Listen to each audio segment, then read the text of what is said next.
Hey, good morning, afternoon, or evening to everyone. I'm Rod Hutchings, coming from Melbourne, Australia, and it's definitely a very, or maybe late night, early morning here. It's midnight here in Melbourne, Australia. So, welcome to our panel discussion today, addressing effectively resolving conflicts at work. How do we improve work relations and employee experience in mind? So conflict in the work's inevitable, and how we address it and resolve these conflicts can make a significant difference to the overall employee experience and organizational success. So today we've got an amazing panel, and I've worked with all of the panelists, I think, so I'm really looking forward to this. So let's bring forward our panelists, please. So, like I said, probably good morning to most of you, I think. and so we'll go around our virtual room, and I'll welcome Tracy first, and to set the stage, could you just describe again your background and your experience of conflict resolution in the workplace? So what are your thoughts in this panel? Sounds good. Looking forward to it, you all. I'm Tracy Brower. I'm the Vice President of Workplace Insights for Steelcase. I have my PhD in the sociology of work, how we affect our work and how it affects us. I write for Forbes and Fast Company, and I've written a couple of books. My most recent book is called The Secrets to Happiness at Work. I've been an HR professional for a couple of decades, which I hate to admit, and have been really involved in kind of thinking about conflict and how we think about working through conflict and helping to facilitate situations of conflict. So looking forward to a conversation. And I think I have some opinions about conflict that may be different than everybody else's. So we'll look forward to a good discussion. I look forward to finding out what that is. And good morning, Sarah.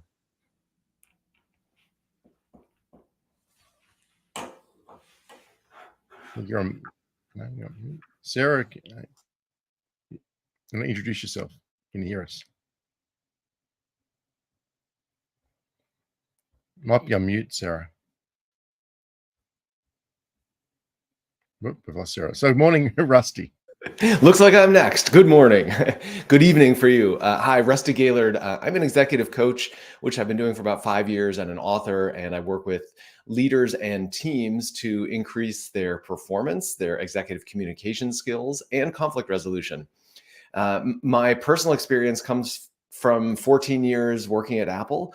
And, up until you asked this question about our personal experience with conflict resolution in the workplace, I never really thought of Apple as a conflict heavy workplace. But when you start to think about work, it's like, oh yeah, there's conflict pretty much everywhere, which ranges anywhere from differences of opinion to, trying to get alignment across cross-functional teams. There's all sorts of different places. And so I'm reflecting on it. It was a pretty significant part of my leadership responsibilities when I was at Apple. So I have a lot of hands-on experience doing it in the workplace, both in finance and operations, which is the place I came from, and then bringing that into my work today. So I'm excited to have this conversation and curious about Tracy's unique perspective. Yeah, I think it's got us all curious. And I guess last but not least. Thank you. I'm Halai Shukran, everyone. I am the Vice President of Talent and Culture at Pluribus Digital. I'm really excited to be here today with Rod, seeing you again, and our fellow panelists. I essentially was very interested in this topic for two primary reasons. One, because conflict is always seen as bad, but there could be a good amount of healthy conflict in the workplace when as long as it stems from effective collaboration. And then two, my experience most recently have been in the government contracting space, and it was at a time where everyone went remote during COVID. So the element of everyone being behind a computer and a computer only oftentimes can lead to workplace conflicts, because you're left to your imagination as it relates to tone and meaning and deciphering what people are really trying to tell you across a number of different communication platforms. So that's where I've started to see workplace conflicts essentially arise and gain some prominence the last few years. And so that's another reason why I'm here today, and I'm excited to hear from all of you. Yeah, that's, I guess, a really interesting element to it, isn't it? Because our communication is so different when we're just on a virtual platform like we are right now. You can miss things, I guess. or assume things.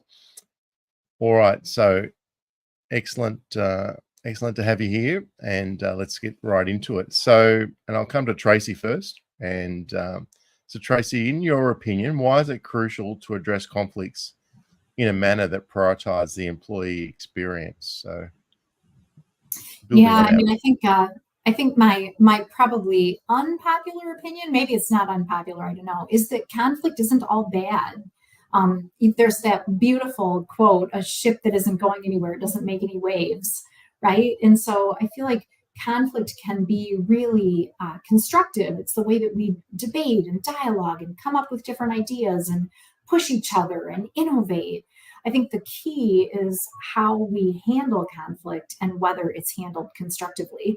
And that's completely where you're going, Rod, in terms of saying, gosh, we need to think about prioritizing the employee experience in terms of conflict. Like, if we don't prioritize the employee experience when we work through conflict, performance will suffer, motivation will suffer, people may feel ashamed, they may feel angry, things may fester.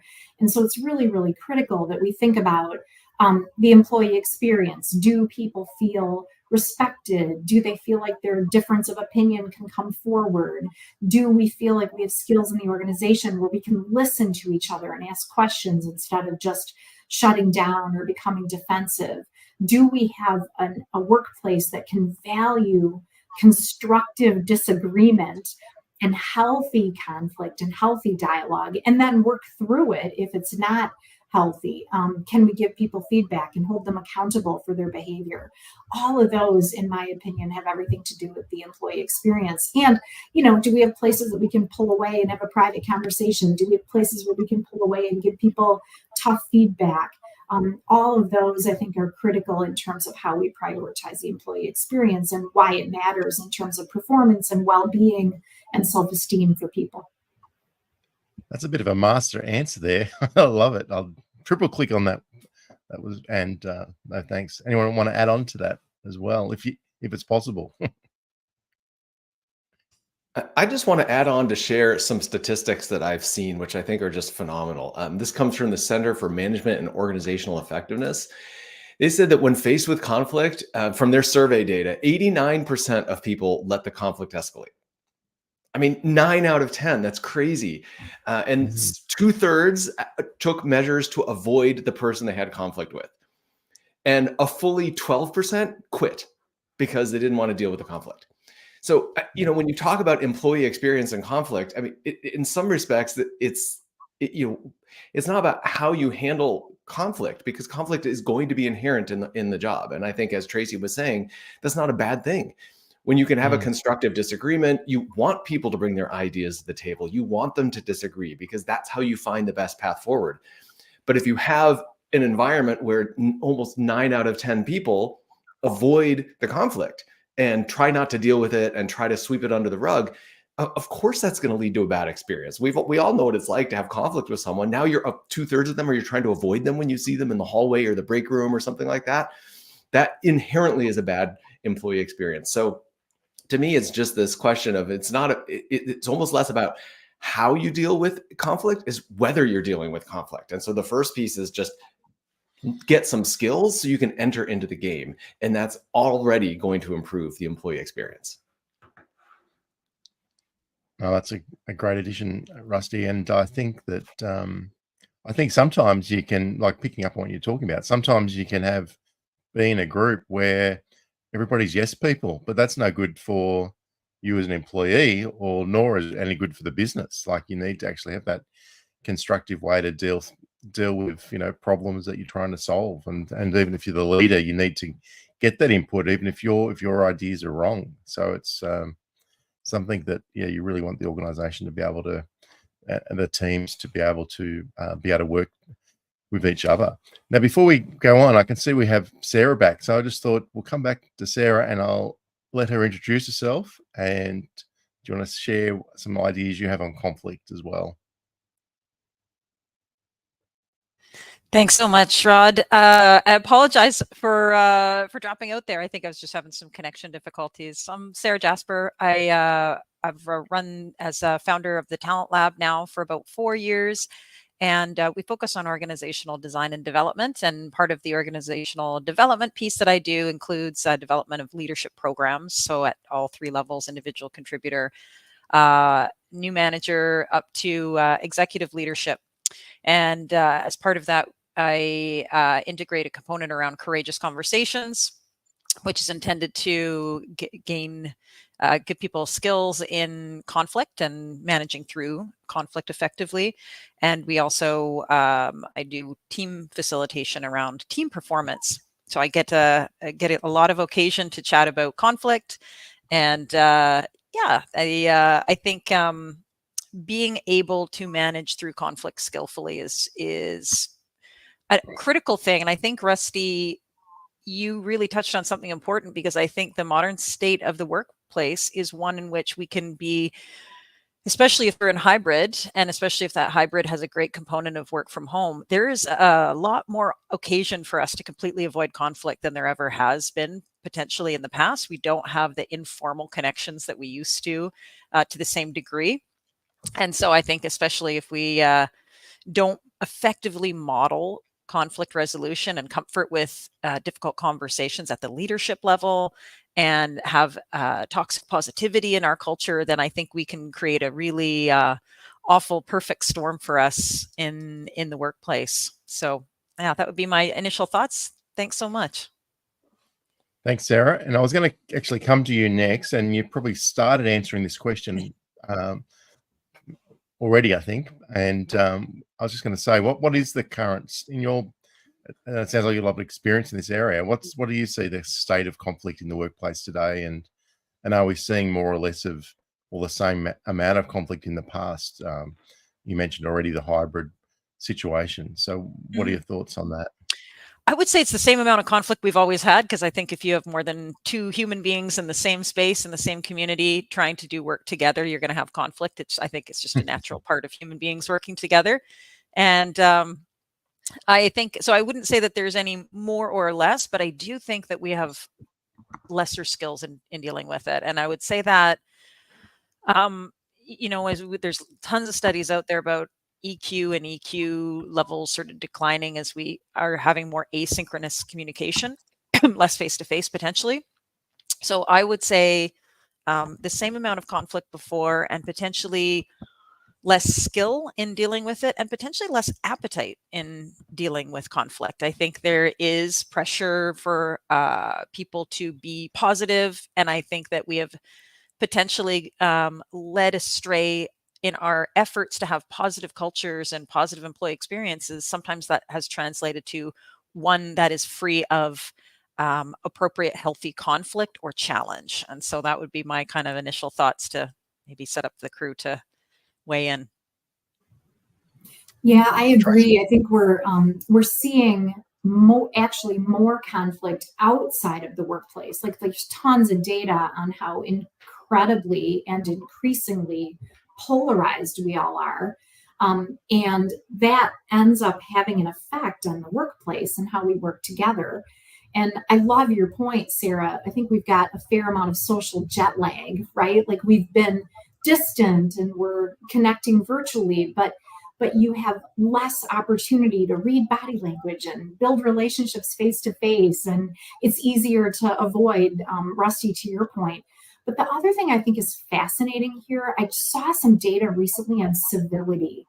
And people very significantly believe that civility is declining and that there's less and less civility in the workplace. And I think that's a how question, right? Like conflict is, are we disagreeing about something, right? And how are we handling it? And then civility is that layer of, boy, am I being civil in the process? I may vehemently disagree with you, but I still need to respect you as a human and listen and ask questions and state my point of view in a way that you can hear it, right? Like there's that skill around how we're respecting each other and respecting issues and how we're coming together to work through things. And we made the point earlier, right? When we can come together and work through issues, we get better outcomes, we get better innovation, but being able to do that is a really big deal right now, made more challenging by the context that we're in outside of work. I'd love to just add on to that because both Sarah and Tracy had something really said things that stood out to me. One was this idea that this assumption that because there's so much focus on employee engagement, and there's almost this assumption that that means lack of conflict. And I think it's important to highlight that because that's just false. That's just wrong. And then also, Tracy, what you were saying is like this atmosphere that we're all in, where there's a lack of civility, which makes it feel riskier to walk into a conflict conversation. It's like, well, I don't know if this is going to turn heated and become this big problem. And I want to just go back to this, and I think all of us to some degree will advocate for this, that conflict is actually a good thing.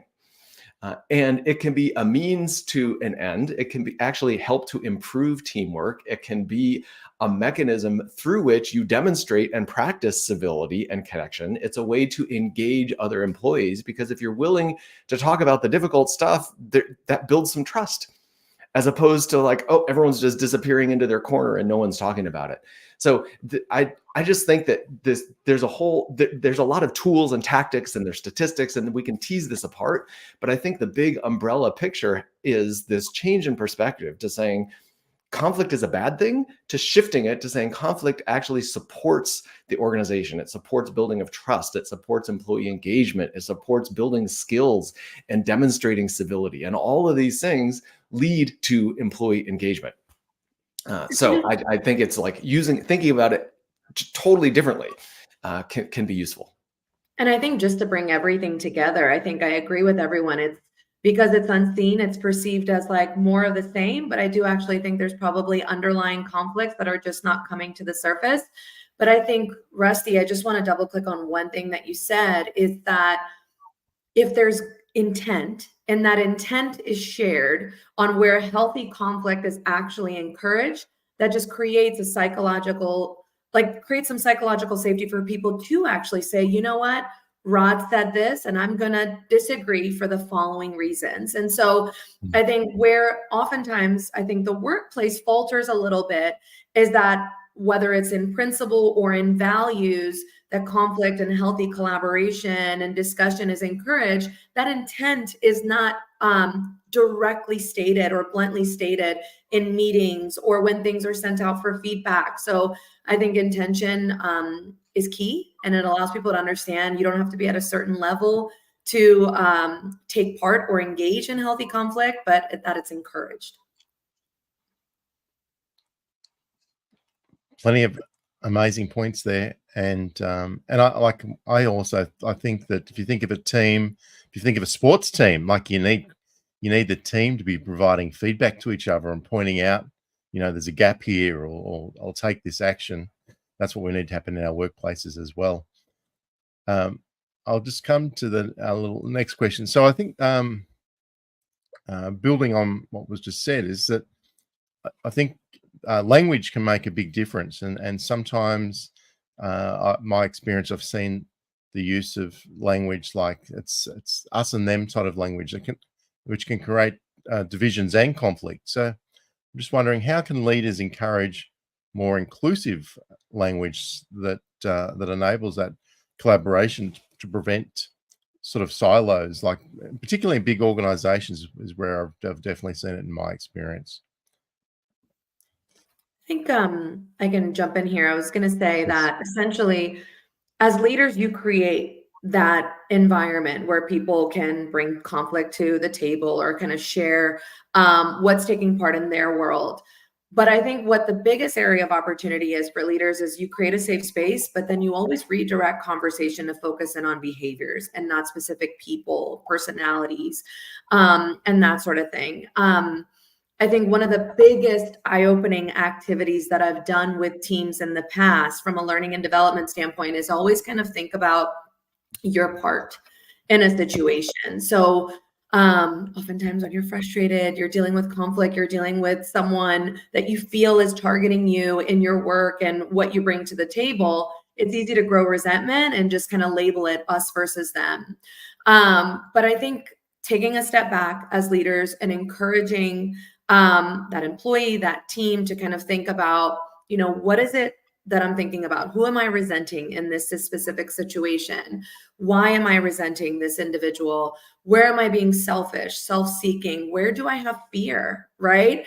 I think what that ultimately does, and leaders asking those types of questions as it relates to specific conflicts, is that enables that person, that team, to think about, like, what is my part in the situation? And it helps you gain a level of self-awareness that you often don't have when you're already at the point of frustration and resentment. So I think that naturally breaks down the barriers of us versus them and creates some inclusive language where an opportunity is then allowed for people to come into a conversation and say, like, this is my part in it. This is what this is the lens that I look at my work in. And then it allows the other person to come in and kind of breathe that same type of environment. Yeah, I love that. And one thing that you said that I think it makes sense to really focus on is that difference between impact and intent. And we're responsible for both, but I think we need to give people grace too, right? Like you're going to say something and you're not going to say it exactly how I wanted to hear it. And that's the difference between you had positive intention and, oh my gosh, I felt a negative impact. I think that's where we need to like keep asking questions and understand more about where each other are coming from and assume good intentions. I think that makes a really big difference. I think the other thing that I've always found so helpful as a tool in thinking about conflict management is the ladder of inference that Peter Senge talked about years ago, right? And if you think about a ladder that's standing in a pool of data, right? Like the data is just what happened. And then we can climb that ladder of inference really, really quickly. So the data is you walked in the door and you didn't say good morning to me. And I can quickly climb the ladder of inference and decide that, you're a jerk, you ignored me, you're not respectful of me, blah, blah, right? Whereas it's really helpful to back ourselves down that ladder and say, okay, that person, walked in the door and didn't say hello. Maybe they didn't see me. Maybe they were distracted. Maybe they had a terrible morning themselves, and I can be empathetic toward them. So I think it's a really interesting thing to try to back ourselves down that ladder, number one. And number two, to just really separate impact and intent and kind of give people grace. If we're going to be a culture that values dialogue and debate and healthy disagreement, then, we've got to be able to let people express themselves imperfectly and still go on and communicate well together. I would just like to say, can we do a second hour on self-awareness and facts versus inference? I mean, this is we could go on and on about this. I think I want to come back to one thing about this us versus them and the language and this kind of like how that can perpetuate this sense of conflict. And one of the questions that came through the chat was like, what are some of the skills or what are some techniques or tools you can use to actually help build trust and navigate conflict? And one of the ones that I really love is to, when you're going to address something that's a point of conflict, also find a point of alignment. And it's really not that difficult to do because presumably this conflict, if it's in the work context, involves something around what the company is doing, a decision that you're making. How do you move forward? And there's got to be a point of alignment at some point for you and the person that you're having a conversation with. Look, I know we're both here to make what we believe is the best decision for the company. We're both trying to grow revenue. We're both trying to address this business problem that we're working on together. So there's got to be a point of alignment in there somewhere, and you can anchor on that, which says, look, we agree on these things. We don't agree on these things. So how can we work together to achieve the goal that we both agree is important? And that could be a nice way also to break down this us versus them and pair some difficult part of conversation, because we often think about conflict as difficult, although it doesn't necessarily have to be, but it pairs that with a point of alignment and helps you sit side by side next to each other trying to solve a problem as opposed to across from each other trying to argue with each other. Some great points.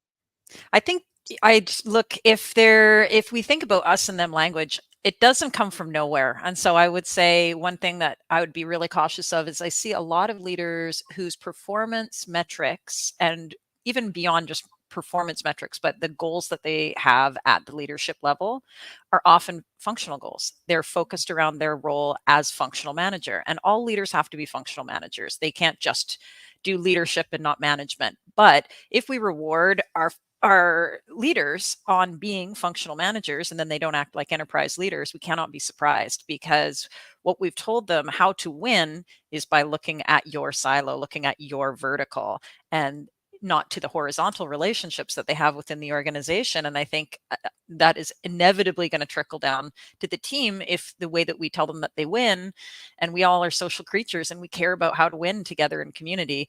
So if how to win is to do your function really well, then we're not motivated to look across and say, what problems are we solving together here? So what is the you world? What is the me world? But what is the us world that we are collectively accountable for? I find if you set enterprise or first team goals for leaders, and those tend to trickle down to the team in the sense of, no, we don't get to win by ourselves. We can only win by doing this together. So I think that we have to be really thoughtful about how we reward and what we reward for our leaders. Some more great additions there. All right, well, we might come on to our next question. Is that in all organisations, there's plenty of meetings that team members attend, and that can be in big organisations, small organisations, and meetings are about ideas, and so sometimes people don't bring forward ideas that they've really got because just being fearful about that, or other times people share ideas and people feel that they make no sense at all, but they don't say anything. So I'm just curious on that then, and I'll come to you, Rusty, to start us, is what steps can we take to ensure that team members, I guess, feel safe and actually do contribute and challenge ideas in meetings, which are all about, getting better outcomes. Yeah, I love this concept that Sarah introduced of winning. And I think even inside a lot of teams, there's almost this inherent competition about who's winning on the team. It's not just, is my team winning, but also within the team, who's winning, because there's some competition for the next promotion or the raise or whatever. And so I think as a leader, one of the things to help to break that down is to celebrate not necessarily the best idea, but to celebrate the fact that people are sharing ideas, and to recognize people who do speak up. Like, oh, that's so great. I'm so glad that you brought an idea to the table. So use positive recognition to reward the behavior that you want to see more of. In this case, the sharing of ideas. So I think it's a pretty simple thing, but it's also can be quite impactful. And I would also say that encourage, like, to me, I think psychological safety is a tricky issue because a lot of people assume the organization needs to provide it. But there's also an individual component here. And the individual component is, what are you willing to speak up? And so I think there's also some discussion or recognition of both the team's responsibility and the leader's responsibility, but also the individual's responsibility, because individuals can stand up and speak up, and that can contribute to the whole safety of the team. And so I think it's both of those pieces, both the leader's piece, but then also encouraging the individuals. Can I chime in there? And this is where healthy conflict is encouraged, right? I think, Rusty, you make a great point about there being some individual accountability in creating that psychologically safe workplace for yourself. But I think I'm going to go back to what I had said in my introduction about these remote environments. It's so tough to speak up when you don't understand what you could potentially be met with or what's actually happening behind the scenes that you have no idea about. So, for example, when we're in person, it is blatantly awkward if somebody speaks up and feels the comfort in doing so, and then they're just met with complete silence, right? It's like everyone's looking at this person in the room. And that, I mean, as a leader, you have an opportunity to kind of nip that in the bud or actually encourage more ideas or some discussion around that in-person thought. But when you have email, asynchronous communication, Slack, Teams, all these different kind of mediums, it becomes difficult because I can put someone in something in a Slack channel and feel very comfortable doing so. But if that doesn't create some healthy discussion, or if I'm met with silence or no reaction or even a thumbs up, I may think, hey, Was that something that I shouldn't have said in this channel? Was it appropriate? Was it up for debate or discussion or not? And so where I'd like to just make sure that companies, what I would like companies to be aware of is that in this remote environment, things have changed so much in the last 4 years. Communication norms and best practices on how to use asynchronous communication becomes that much more key in creating that psychological safety, but also then helps to kind of mitigate some of the conflict that can come from some of that awkwardness where people don't know what they're supposed to say and when to say it and how to say it. Yeah. I would also say too that the things that organizations can do to ensure that all team members feel safe to contribute and challenge ideas, I think the environment can be perfectly safe and people will still potentially not share their ideas. And I think in some cases that just comes down to preference and us being aware that we live in a world that has got a strong bias to extroversion.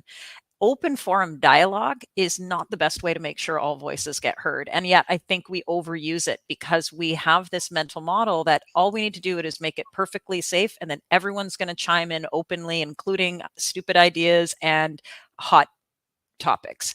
And that's just not how at least 50% of the population works well. There are a ton of ways to ensure that the voices within important issues are heard, but I don't think that open forum, large group is the way to go in all cases. We have to have a balance. Sometimes that is going to be a way that creates a feeling of openness. We have hot chairs or hot seats for leaders. Excellent. But I don't think that it's realistic to assume that that's going to be an environment where people are going to be able to shine. Some people are going to have a preference for introversion where they want to consider it, reflect on it, think about it deeply, and then may want to share their feedback in a different type of forum. So as long as we're balancing the ways that we get feedback, surveys are a reasonable one. One-on-one skip level meetings are a great way to actually have a one-on-one dialogue. So we're not asking people to share their opinions in a big group of people where they may or may not know everybody in there. I would say that polls and collaboration, small group breakouts, being just thoughtful about how we're asking the kind of questions that we're asking and what context it's in. I think we can do sometimes a better job. We sometimes, I think, rely on this idea of, oh, create the best environment and everyone's just going to have at it. And I think that we miss a lot of the voices in the room because of the way that we set things up. We're only hearing some voices and not others. So that would be just my thoughts as someone who sees a lot of team meetings and sort of sees the same open forum used again and again and again. And really I don't see it engaging sometimes some of the people that might have great perspectives. I love all that, Sarah, and I can just relate, even just quite personally, to my own 17-year-old son. Is that at school, I know that if he's in his classroom and there's questions asked, he'll have difficulty normally open up his voice and communicating, talking to the question. But and one of his teachers knows this really well, and so his teacher will normally, write the question and give it to Ryan early so that he can think it through. Just again, That knowing those teacher is a different champion. styles. He is a champion, yes. But can I just add, I think that's where the opportunity is for leaders, because I think Halai and Sarah both just laid out almost two dimensions, right? One of them is, what is the forum in which you're interacting? Is it async? Is it text based? Is it phone? Is it video? Is it in person? So there's these increasing degrees of connection that are possible, because sitting in person, I think we all agree, is much more connection than a Slack message. So you have a dimension of connection, and then you have a dimension of breadth. How many people are there in the room? And some people do better one-on-one, some people do fine in a big group. But if you think about those two dimensions, and as a leader, you're deliberate, like your son's teacher, Rod, and you say, okay, this is what's going to work well for this person. And if I want to get the best ideas from the team, you have to be thoughtful about that. And so again, another tool, that's something that can be applied. And the same thing applies with conflict. If you're going to sit down and have a difficult conversation, how difficult is it? Is it something you want to do on Zoom? Is it something you better to do in person? Do you want to do it in the office? Do you want to go out to coffee? There's all these different ways you can set it up that can help to make the conversation work better. Thanks, Rusty. All right, just building on that then is, and I'll come to you, Rusty, first, is is that authority bias. And I, like for me in my workplace, I can run meetings with my team, and sometimes not everyone is up to, again, pushing back on some of the ideas that I might be sharing. And the same thing can happen in teams all over the place. So I guess my question on that then is, how do leaders create an environment where the team members feel comfortable to push back on the ideas coming from their leaders? What are your thoughts on that? And that's to Rusty, sorry. Yeah, great. So once again, I think this comes back. This is a dual part. Part of it is on the leader, and part of it is on the leader encouraging other people to speak up and take action, and celebrating and recognizing when they do. I think that well, I'm a big proponent of authentic leadership. I'm just going to back up a little bit. If a leader comes in saying, I have all the right answers and it's my way or the highway, and, that's not a style of leadership I have a lot of belief in. I think that for the most part, companies are successful when everybody's voice is heard and there's an opportunity to have a debate and dialogue and get the best ideas out of all the people. You spend so much time hiring people. Why would you not want to listen to their ideas? So part of this is on the leader to show up and be humble and recognize they don't have all the answers and be open about that. So the first part is about the leader being humble enough to be open that they don't have the answers and encouraging participation. I remember, talking about open group forums, and those aren't always the best, but I remember having multiple global calls when I was working at Apple, and I would leave, I don't know, a good 20 seconds of silence so that people would actually have something to say. And most people get very uncomfortable. They're like, why are you not talking? Why isn't somebody talking? Because some people need extra time in order to speak up. They're not going to be the first one to raise their voice. And so acknowledging that people work differently, being willing to change your style to work with them, and encouraging and supporting them to share their best ideas. I think all of those are important, but starts with this leader having enough humility to recognize that they want participation and they need participation from their team. Yeah, I agree. I feel like another thing that leaders can do just really pragmatically is be really clear about what the conversation is going to be before the meeting, so people have time to reflect and kind of think about things, not prepare a response, but kind of reflect and consider. And of course, there will be emergent things that come up, but if people have had time to kind of consider, then when those adjacent issues come up, I think that helps a lot. I think another thing that leaders can do is sometimes hold back their own opinion. Like we're asking for input about something, and or we're in the middle of a disagreement, and maybe the leader holds back their opinion, because otherwise we have that authority bias where people might want to kind of go the way of the leader.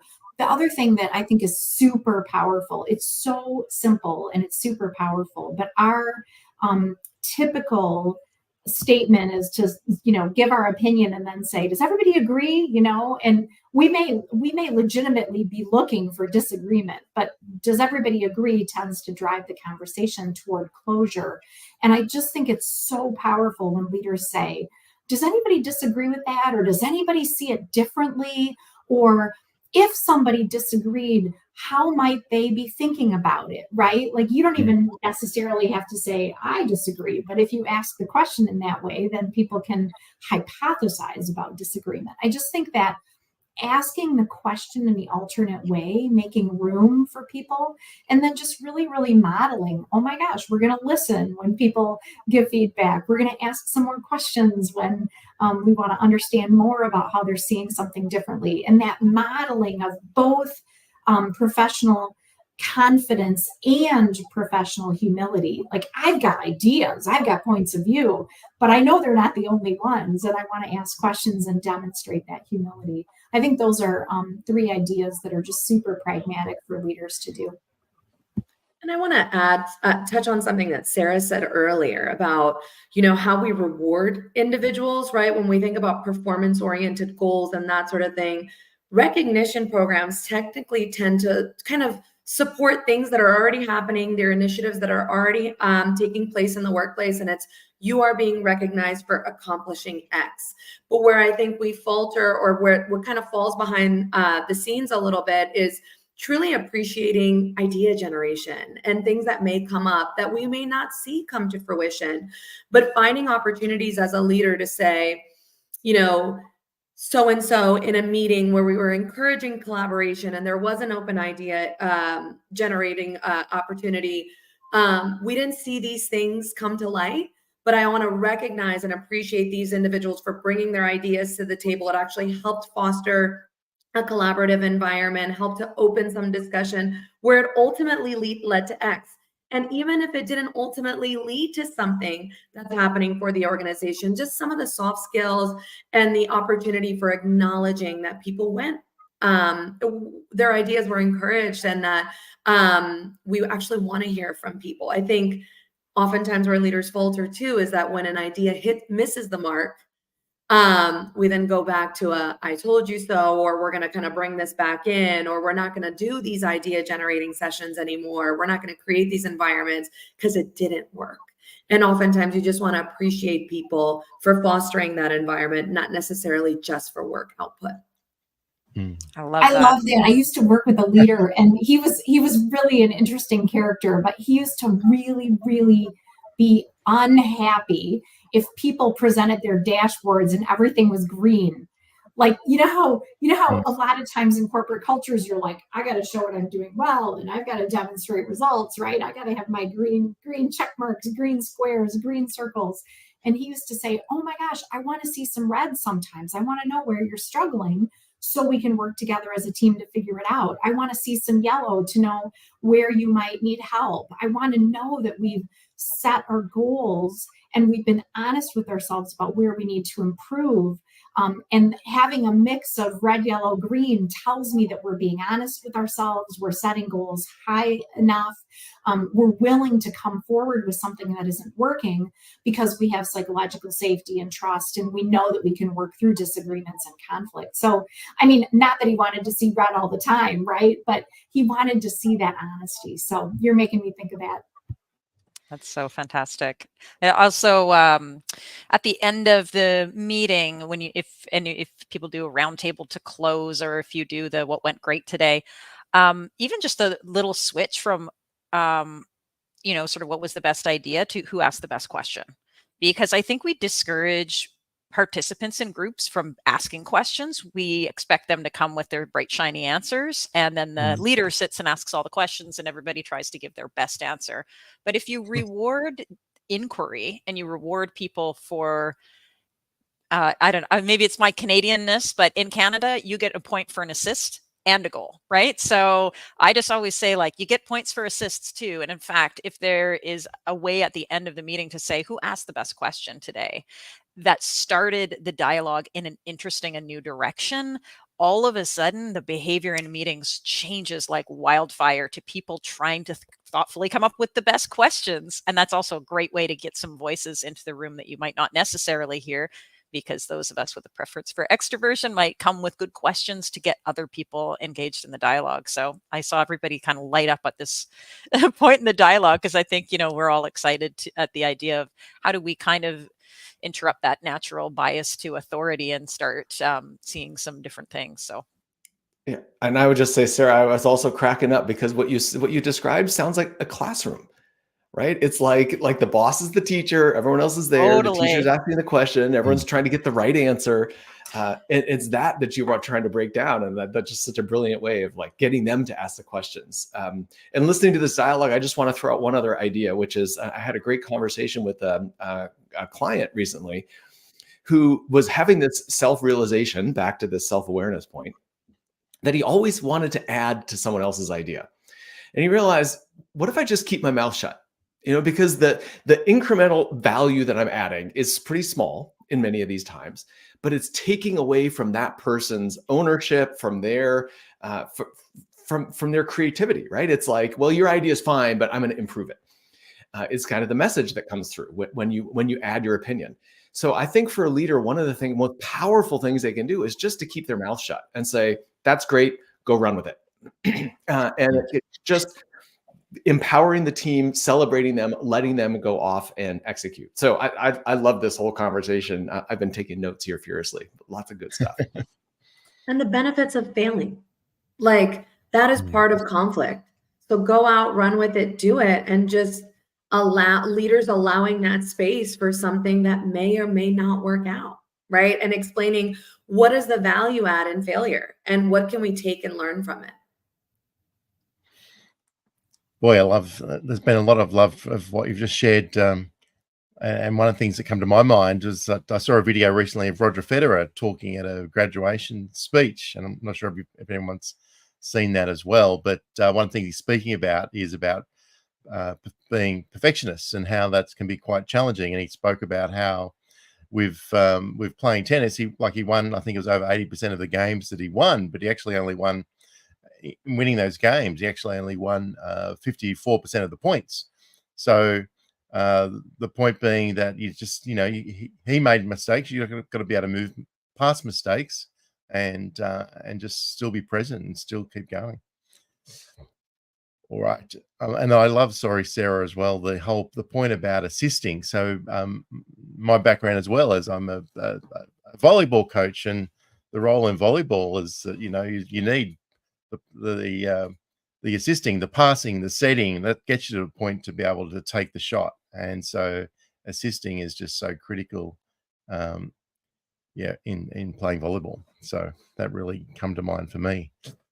So I kind of come on to the next question is that now sometimes in groups, and I see this, in fact, I was coaching last week at a national school volleyball championships, and one of the challenges that I had there was, I had a small pocket of group of individuals that thought they knew better than everyone else in the teams, had to really get the team to really all row in the same direction and not have this little clique. So I'm just wondering, how do we I guess what strategies can we implement to ensure that we include the whole team and we prevent alienation of team members to go in that right direction is my next question. And Halali, I might come to you first. Sure. I always think about as an HR professional, chatter and gossip is always going to happen. It's always going to be there, right? There's always open forums, communications. You may even have touch points one-on-one, but there's always side conversations and things that are happening that you may or may not be aware of, either as a leader, as someone who supports and develops the workplace environment, as an individual. And so what I often think about is, one, as at the individual level, there has to be comfort in just speaking up. And there's 100, to Sarah's point earlier, there could be 100 different ways where you encourage safety and create that environment, but someone may not feel comfortable. I think to avoid some of those kind of side conversations or close subgroups, what we really have to think about are the different opportunities or forums for communication, to Sarah's point, right? Like engaging with people one-on-one, engaging with people at the team level, providing opportunities to think, reflect, let things marinate, and come back with ideas or questions. So that's kind of my perspective, is that these are things that are hard to avoid. And again, it goes back to Sarah's point of, you can do all the things under the sun and there will still be people that don't have comfort in speaking up or bringing things to the table where that conflict is then unseen. But as a leader or as someone, as an HR professional, you just want to make sure that there are a number of different ways that people can speak up or share their thoughts and ideas, and you ask great questions.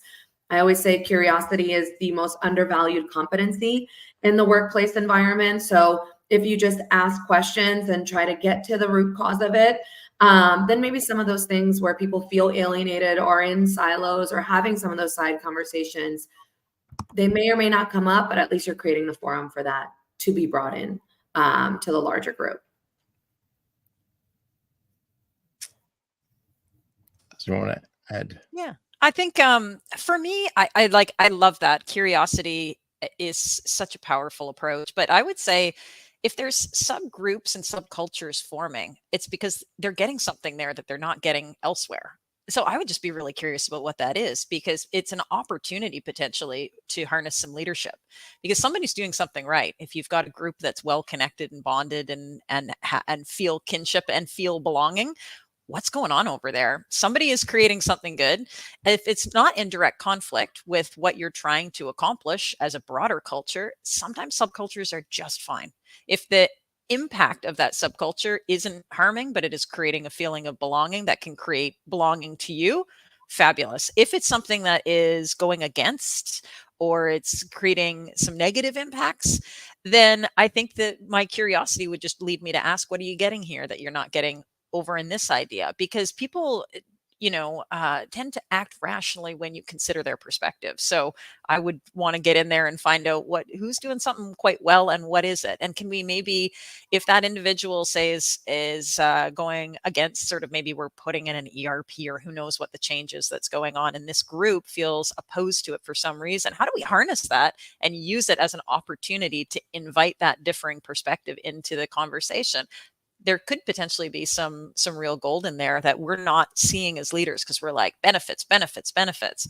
Maybe they see something that isn't working for them, and that would be really valuable perspective. And if we can hoist it up and reward sort of not the negative aspects of it, but the fact that they see something that we're not seeing and they are opposed to it, then I think that's an opportunity to maybe engage them versus letting them drift ever further, ever further, ever further away.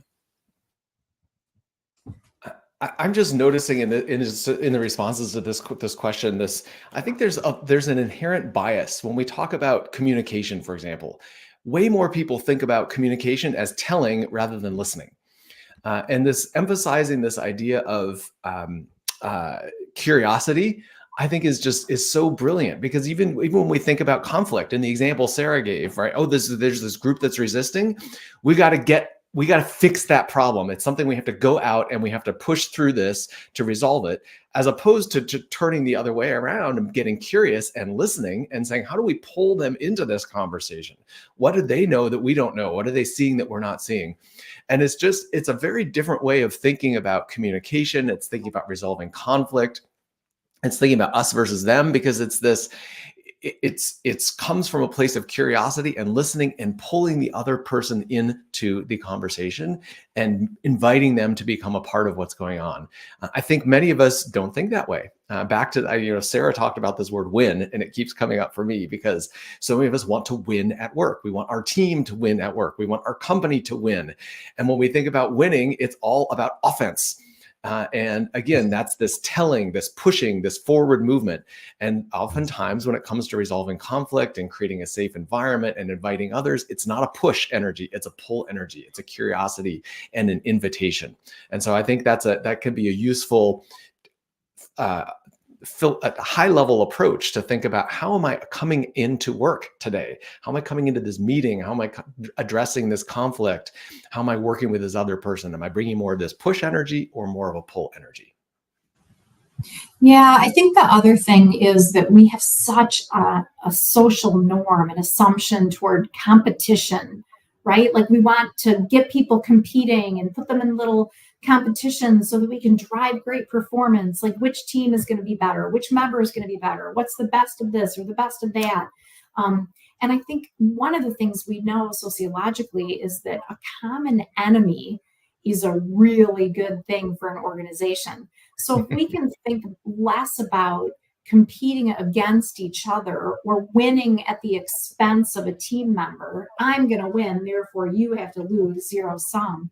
If we can think about that winning as an organization, as a team, and then really setting up competition against the competition, really emphasizing how we're better, emphasizing our unity as we're going to the marketplace. Not every organization, has a competitor that would be so clear, but I think a lot of times when we put less value and emphasis on competition between each other and more emphasis and value on competing with the competition or the market, then that also can help reduce conflict as a result.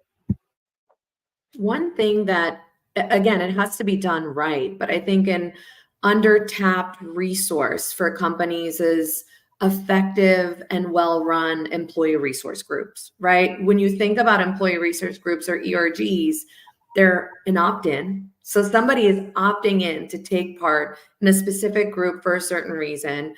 Two, it's led by your peers. It's peer driven. So there's naturally an element of safety there, and it kind of removes some of that authority bias.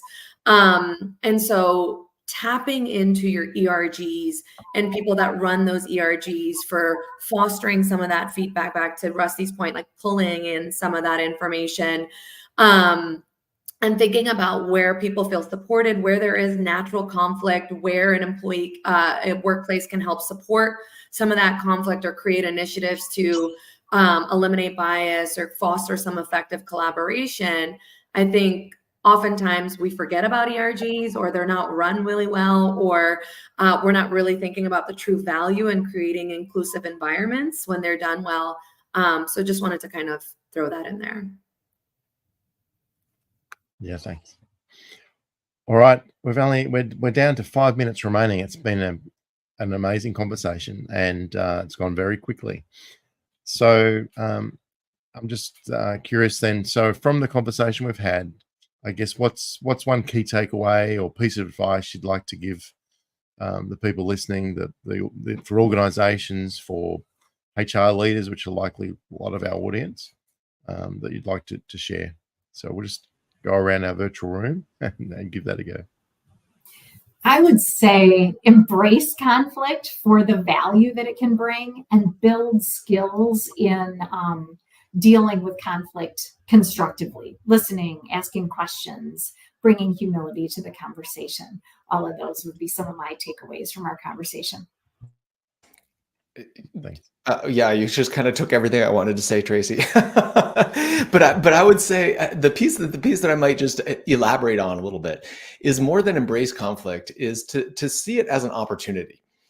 Because it's going to happen, right? Anytime you have more than one person in the room, there's going to be a difference of opinion. And any company is going to have conflict, but not to see it as this negative thing that has to be overcome, but to see it as an opportunity. This is an opportunity to improve the company, to strengthen teamwork and trust, to build skill. There's so many opportunities here to find a better path forward for the company as a whole.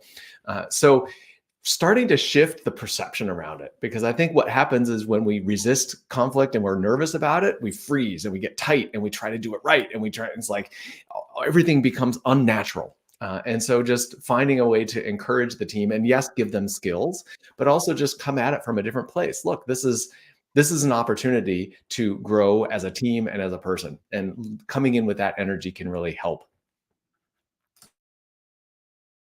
I'll just say, +1 to everything that's already been said, but in terms of embracing conflict, oftentimes when you're on the receiving end of it, just in life, it doesn't even have to be in the workplace. You always have to put yourself from in the position of, how is this benefiting me? How can I remove some personal biases? This isn't an attack on my work, what I'm doing, what I'm bringing to the table, and just kind of looking at it from that other end and trying to put yourself in that other person's shoes to understand what that person is bringing to what do they deal with day to day that then makes them bring this to the table or bring this to you, and try to remove some of the personal biases relative to conflict. I would say we have to invest in development and training. Plain and simple. I think as HR people, as people in the field that we're all in, we think about this all day long. We talk about conflict all day long. We think about ways to get people to come together in team all day long. And we forget that most leaders have had, at best, 8 hours, if they did a one-day training one time in their career, to spend on this topic. So if we can't equip, encourage, and enable these behaviors, and they seem very simple to us because we live in this space, but most leaders don't. They maybe get a couple of minutes a year to talk about this. So quite simply, if we're in a fixed system, we have to throw some resources at this if we want people to develop. And leadership development, it's so important, because this stuff is not intuitive. It's not innate. It kind of has to go against our natural tendencies. So I think if we're not willing to invest in it, and we're not willing to kind of take the time to teach people self-awareness, EQ, courageous conversations, conflict resolution. We simply can't expect that people are just going to naturally do it. I think we have to teach people, and I think we have to make it safe for them to not have known it and to learn it all together with their peers and to start applying it. So I think it's really simple. We got to throw some dollars at it. I love all of that, and it's been a great session. I've really enjoyed the conversation. So thank you to the panelists. I'll give you a big virtual clap here. Yeah, it's clear that prioritizing employee experience in conflict can certainly lead to healthier, more productive work environments. Thanks to the audience as well. I hope you've got to leave here today with some actionable ideas to implement in your own organizations. So thank you, everyone, and have a great day or evening or afternoon. So thanks, everyone, and look forward to future panels and future discussions. Thank you. Bye. Thank you, Rod. you. Bye, Have a good panel. day. Bye, everyone. Bye, everyone.